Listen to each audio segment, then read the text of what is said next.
valley of Elah, over here. As we saw earlier, that little hill over there, the yellowish hill, is Sukkot. Tel Azekah is that way. We saw it earlier. And this is where the site of the great famous battle between David and Goliath occurred. It goes like this. Now the Philistines gathered together their armies for battle. And they were gathered together at Sukkot, remember, right over there, who belongeth to Judah, and pitched between Sukkot and Azekah. And Saul and the men of Israel were gathered together and pitched in the vale of Elah, and set in battle in array against the Philistines. And the Philistines stood on the mountain on one side, and Israel stood on the mountain on the other side, over here. And there was a valley between them. So there's a sort of a stalemate. Neither side wants to go first. Because whoever goes first, their army's going to rush down, run across the valley, and then up into the enemy. They're already out of breath, and the enemy has a height advantage over them. So nobody wants to go first. Get a stalemate. Now, the Philistines came up with a solution. And there came out a champion from the camp of the Philistines named Goliath of Gath, whose height was 6 cubits and a span. Now, a cubit is the distance from your elbow to the tips of your fingers. So 6 cubits is really tall. And he had a helmet of brass upon his head, and he was clad with a coat of mail, and so on and so forth. This guy was armed to the teeth. And he had a javelin of brass between his shoulders, and the shaft of his spear was like a weaver's beam.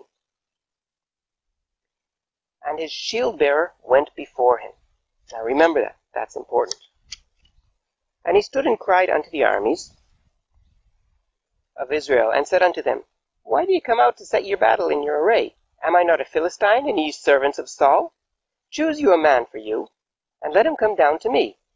If he be able to fight with me and kill me, then we will be your servants. But if I prevail against him and kill him, then shall ye be our servants and serve us. And the Philistine continued. He says, I do taunt the armies of Israel this day. Give me a man, that we may fight together. And when Saul and all of Israel heard the words of the Philistine, they were dismayed and greatly afraid. Now, David came, and he was bringing some supplies for his brothers, his bigger brothers who were in the army. And he sees this situation. He sees that every day, for many, many days, Goliath would come down and taunt the army of Israel, and the army of Israel, with Saul and all his men, would just sit there. They were terrified of sending a man in.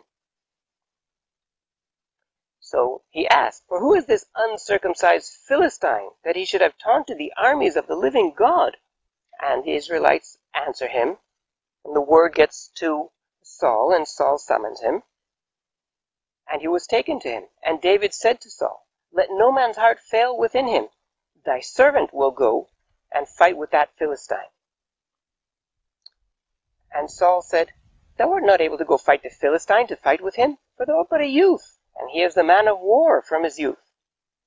And David said unto Saul, Thy servant kept his father's sheep, and when there came a lion or a bear, and took a lamb out of his flock, I went out after him, and smote him, and delivered it out of his mouth. And when he arose against me, I caught him by his beard, and smote him, and slew him. Thy servant smote both the lion and the bear, and this uncircumcised Philistine shall be as one of them. So David's saying to Saul, I'm a shepherd. I take care of lions and bears before breakfast. This guy? Easy, no problem. Leave it to me. Now Saul isn't convinced. So David does what he does best. He invokes God.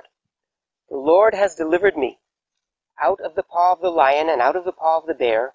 He will deliver me out of the hand of the Philistine. Eventually Saul realizes he really doesn't have a choice. It's either send David in or be shamed and humiliated in front of the Philistines. So you get this guy, this Goliath, huge 3-meter tall giant, armed to the teeth, with a helmet and chainmail and a javelin and a sword and a shield bearer and everything. And this little kid, without any arms at all, without any protection, is going to fight him. And the Philistine came nearer and nearer unto David, and the man that bore the shield went before him. Again, it's the second time that's mentioned, that a shield-bearer went before him. And when the Philistine looked about and saw David, he disdained him, for he was but a youth. So wait a minute. Goliath is coming closer and closer. He's being led by his shield-bearer. And only after he walks closer and closer and closer, only then he sees David. Maybe he doesn't see very well. And the Philistine said unto David, Am I a dog, that thou comest to me with staves? And the Philistine said unto David, Come to me, and I will give thy flesh unto the fowls of the air and the beasts of the field. Why does he say that? Is he just taunting him? Is he threatening him? Or is he saying something like, Come to me, because I can't get you when you're over there? Then David said to the Philistine, You come to me with a sword, and with a spear, and with a javelin.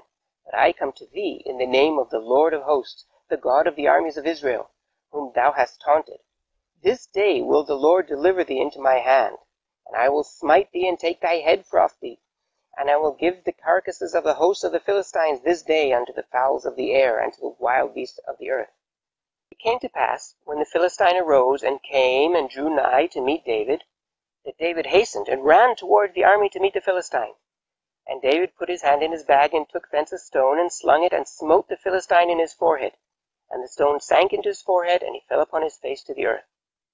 So David prevailed over the Philistine with a sling and with a stone, and smote the Philistine and slew him. Whenever anybody talks about the story of David and Goliath, whenever anybody mentioned in the news or in an article in the newspaper, this was a story of David and Goliath. This was the story of the small man, the small person against the giant, the simple person against the conglomerate, against the great big companies. But maybe that's not the story at all. Maybe it isn't about the small against the large, the weak prevailing against the strong. Maybe it's something else. Maybe it's a matter of viewpoint.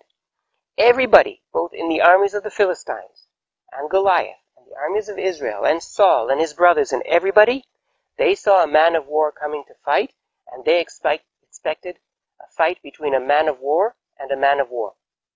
Now David comes along. He isn't a man of war. He's a shepherd. So he's looking at the whole situation like a shepherd. And what does the shepherd do? The shepherd protects his sheep from lions and from bears. That's what he does. And he does it with the best weapon that he has, with his sling. Now,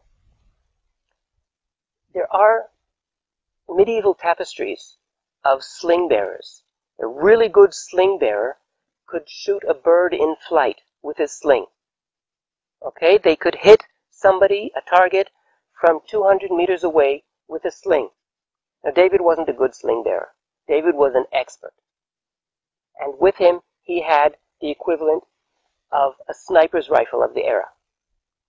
So, from the very beginning, he looked towards Goliath and he saw a bear or a lion.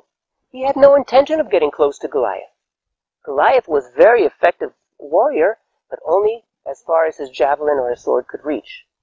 Once you're out of that, he can't reach you. And he probably couldn't see very well either. I mean, there's hints to that in the Bible. So, David comes and he hits Goliath from a distance. He was never in any danger. And in fact, he won the battle even before it started. The only difference is he was the only one to see that. So maybe the story isn't about the weak prevailing against the strong. It's about know thine enemy. Know who you're up against. Understand your strengths and weaknesses, and understand your enemy's strengths and weaknesses.